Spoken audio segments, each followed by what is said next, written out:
Assalamualaikum warahmatullahi wabarakatuh. Perkenalkan, kami dari kelompok 6 terdiri dari saya, Feptianiza Lufta Pertiwi, kemudian Max Sandra dan Apriani.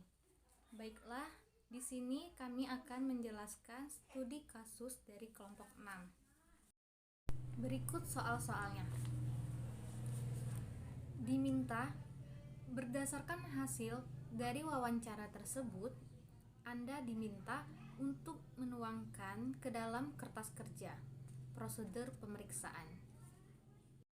Berikut saya akan menjawab dan atau menjelaskan penyelesaian kasusnya, yaitu Donald dan rekan, kantor akuntan publik, kertas kerja. Di sini terdiri dari formulir pra-perikatan, risiko perikatan, lingkungan pengendalian, dan ref. Di formulir pra-perikatan terdiri dari karakteristik dan integritas. Yang pertama, apakah auditor telah melakukan tanya jawab mengenai karakteristik atau integritas dari satu atau lebih anggota manajemen atau pemilik pengelola, sehingga setiap representasi manajemen atau pemilik pengelola dapat dipercaya. Risiko perikatan, tidak. Lingkungan pengendalian, tidak. Keseluruhan komitmen terhadap laporan keuangan yang akurat. Yang kedua, apakah ada keraguan terhadap komitmen pemilik pengelola atas pelaporan keuangan yang dipercaya? Risiko perikatan, tidak. Lingkungan pengendalian, tidak. Komitmen untuk merancang dan memelihara suatu proses akuntansi dan sistem informasi yang dapat dipercaya.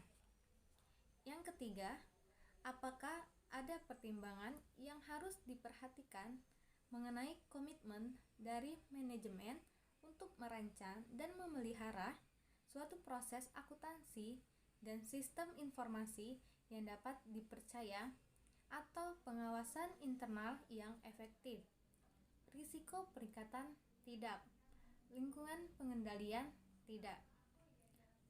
Klien PT Ropra dibuat oleh Robert, diperiksa oleh Indeks Schedule pra-perikatan audit tanggal 14 bulan 2 2016, tanggal 18 bulan 2 2016, periode audit tanggal 31 bulan 12 2015.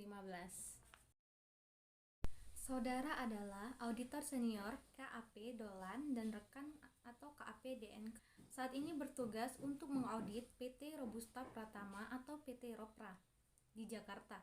Berbagai persyaratan administrasi untuk program audit telah saudara persiapkan. PT Robusta Pratama atau PT Ropra bergerak dalam produksi tekstil. Selanjutnya, pihak klien telah menyiapkan laporan keuangan internal perusahaan sebagai berikut. Di sini ada neraca, bisa kita lihat sendiri. Neraca, kemudian ada laporan laba rugi. Dari pemeriksaan laporan keuangan PT Robusta Pratama PT Ropra tahun 2015, saudara menemukan bukti sebagai berikut. 1.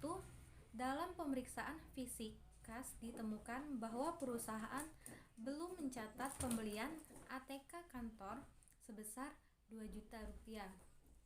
2. Perusahaan belum mencatat penerimaan melalui transfer bank untuk pembayaran piutang sebesar 750 juta rupiah. 3. Penyesuaian untuk biaya dibayar di muka untuk pembayaran rekening listrik sebesar 35 juta rupiah. 4. Penyesuaian untuk kekurangan pencatatan beban penyusutan kendaraan sebesar 15 juta. 5. Penyesuaian untuk pendapatan diterima di muka yang telah jatuh tempo dan diakui sebagai pendapatan sebesar 1.500.000.000. 6. Penyesuaian untuk beban buruh harian yang telah jatuh tempo dan belum dibayarkan perusahaan sebesar 350 juta. 7. Perusahaan salah mencatat pengeluaran yang seharusnya untuk beban pemasaran tercatat sebagai persediaan, maka saudara melakukan jurnal balik yang seharusnya. Kesalahan pencatatan tersebut sebesar 350 juta rupiah. Pada saat diskusi terakhir dengan pihak internal perusahaan, manajemen mengakui semua penyesuaian saudara. Maka berdasarkan temuan tersebut, silakan saudara untuk melakukan 1. Kertas kerja pemeriksaan per akun dengan format yang sesuai, khususnya untuk akun yang terkoreksi. 2. Membuat jurnal koreksi atas temuan dan rekapitulasinya. 3. Menyusun kertas kerja utama pemeriksaan. 4. Menyusun laporan keuangan hasil audit yang telah saudara lakukan, disertai yang sesuai menurut opini saudara. Selanjutnya akan dilanjutkan oleh teman kita, Mek Sandra. Baiklah, saya akan menjawab pertanyaan selanjutnya dari soal di atas. Jadi saya akan menjelaskan terlebih dahulu kertas kerja pemeriksaan per akuntansi untuk akun yang terkoreksi. Sini ada PT Robusta Pratama atau PT Ropra per 31 kas per 31 Desember 2015. Ada saldo audit per 31 Desember 2015 besar 13 juta dan saldo perbuk per 31 Desember 2015 itu sebesar 15 juta. Antara kedua saldo tersebut itu selisihnya 2 juta. Jadi selanjutnya kertas kerja pemeriksaan pada bank itu saldo audit per 31 Desember 2015 5.410 juta dan saldo verbuk per 31 Desember 2015 itu sebesar 4.660 juta. Jadi selisih saldo kedua tersebut setelah dikoreksi audit sebesar 750 juta. Selanjutnya kertas kerja pemeriksaan biaya dibayar di muka per 31 Desember 2015. Saldo audit per 31 Desember 2015 itu sebesar 615 juta dan saldo perbuk per 31 Desember 2015 sebesar 650 juta. Setelah koreksi audit, selisihnya itu sebesar 35 juta. Selanjutnya, kertas kerja pemeriksaan akumulasi penyusutan kendaraan per 31 Desember 2015. Saldo audit per 31 Desember 2015 itu sebesar 415 juta. Saldo perbuknya per 31 Desember 2015 sebesar 400 juta.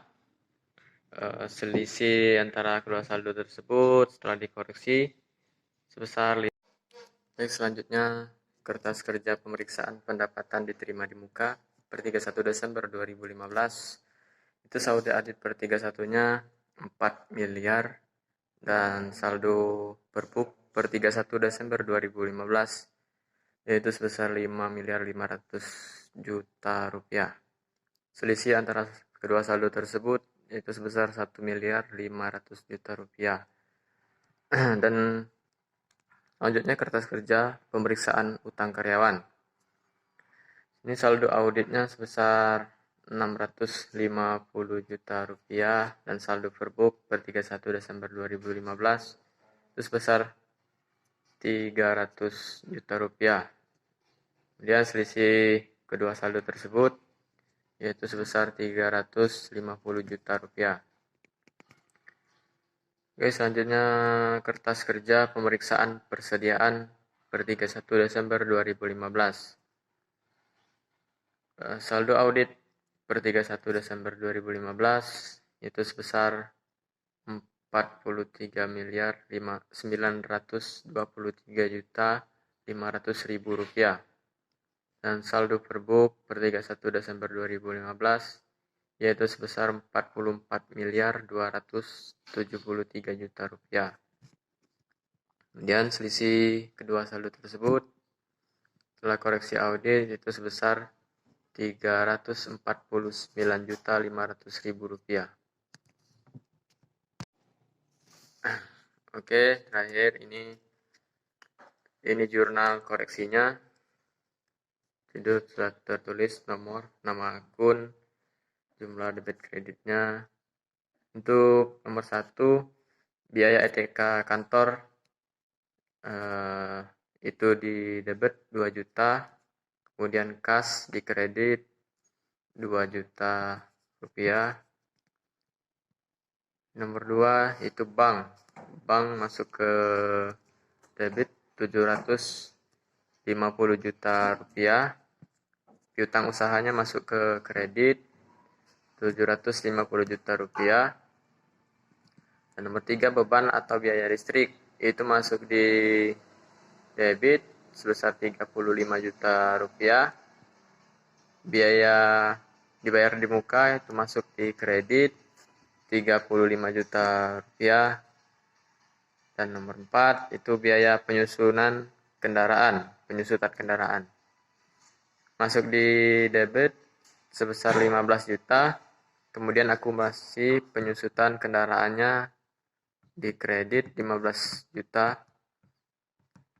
Kemudian nomor 5, pendapatan diterima di muka itu sebesar 1.500.000.000 rupiah masuk di debit.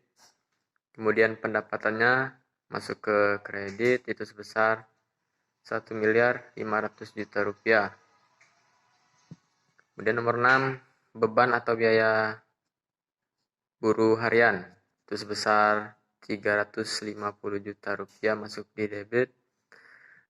Dan utang karyawannya masuk ke kredit sebesar 350 juta rupiah. Dan terakhir nomor 7, beban pemasaran itu ke debit sebesar 350 juta rupiah.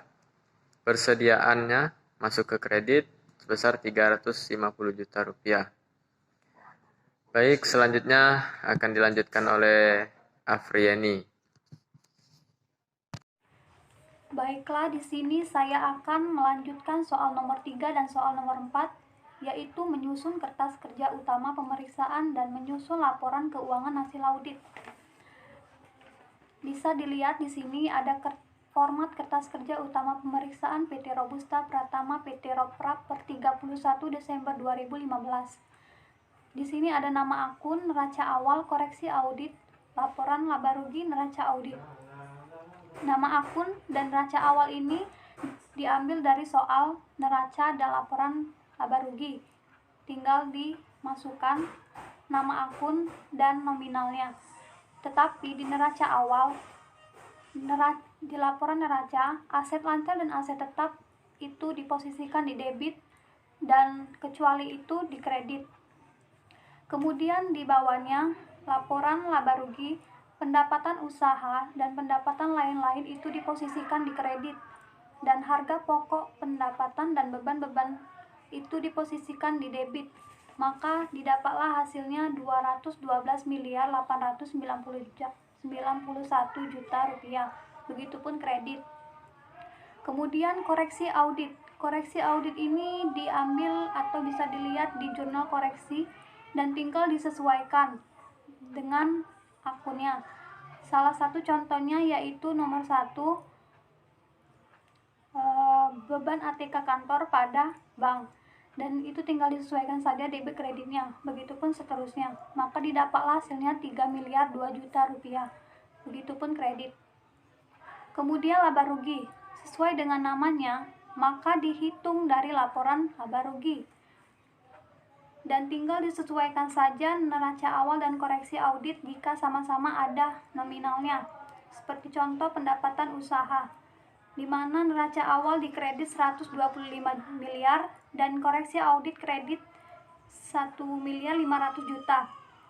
Karena dia kredit sama kredit, maka itu ditambah dan hasilnya 126.500.000.000 dan diletakkan di posisi kredit. Jika dia tidak ada di koreksi audit atau di neraca awal saja, maka itu tinggal dipindahkan saja. Maka didapatlah di debitnya 118.922.000.000 rupiah dan di kreditnya 128 miliar. Karena dia tidak balance, maka dicarilah selisihnya untuk balance, yaitu kredit dikurangi dengan debit. 128 miliar dikurang 118.922.000.000, hasilnya 9.078.000.000.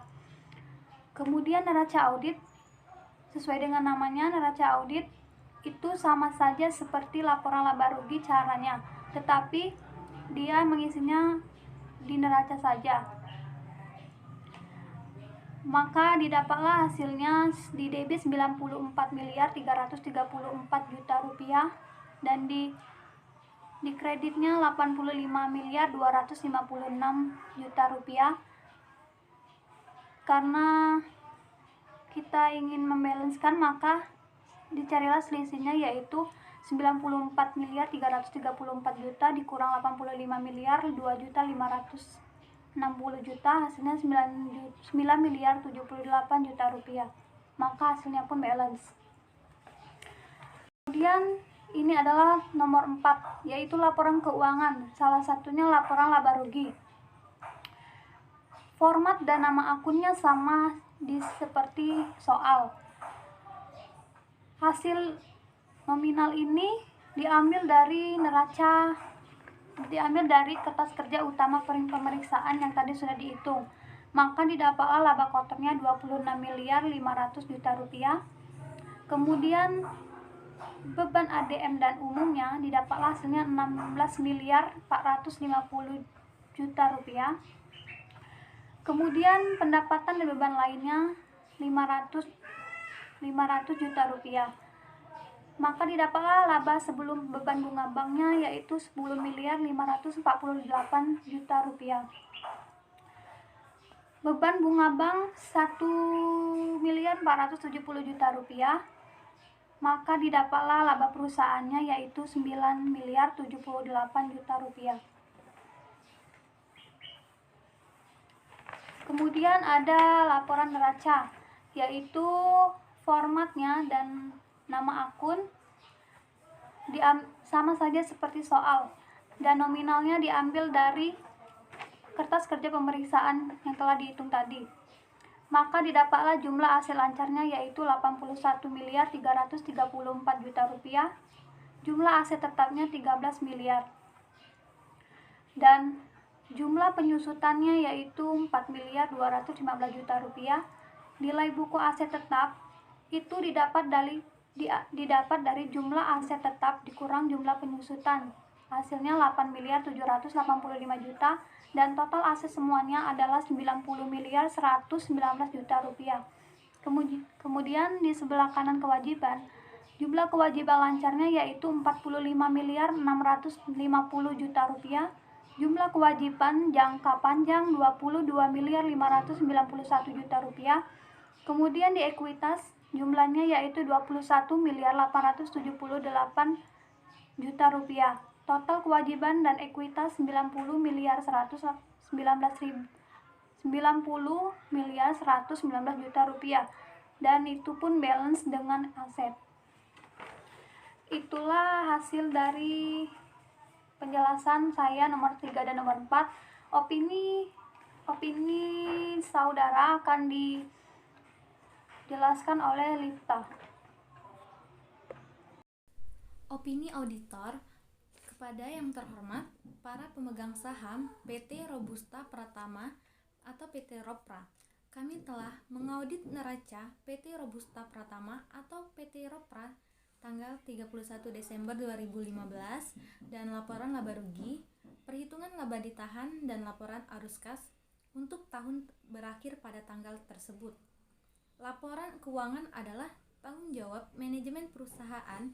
Tanggung jawab kami adalah pada pernyataan pendapat atas laporan keuangan tersebut berdasarkan audit kami.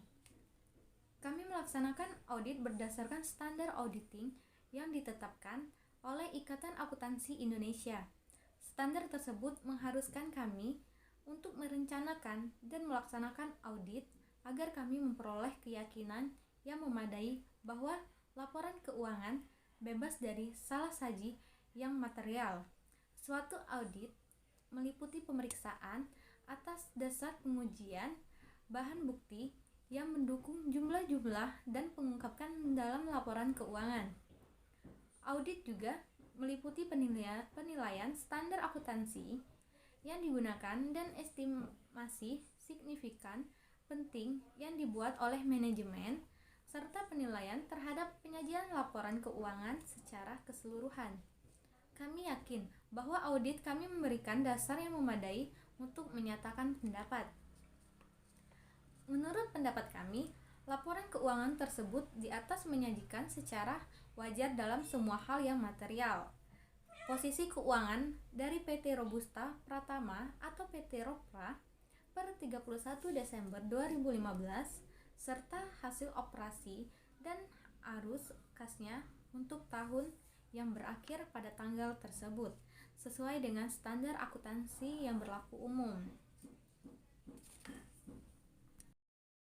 Itulah dari hasil kelompok 6, kurang dan lebihnya kami mohon maaf. Wabillahi taufiq wal hidayah. Wassalamualaikum warahmatullahi wabarakatuh.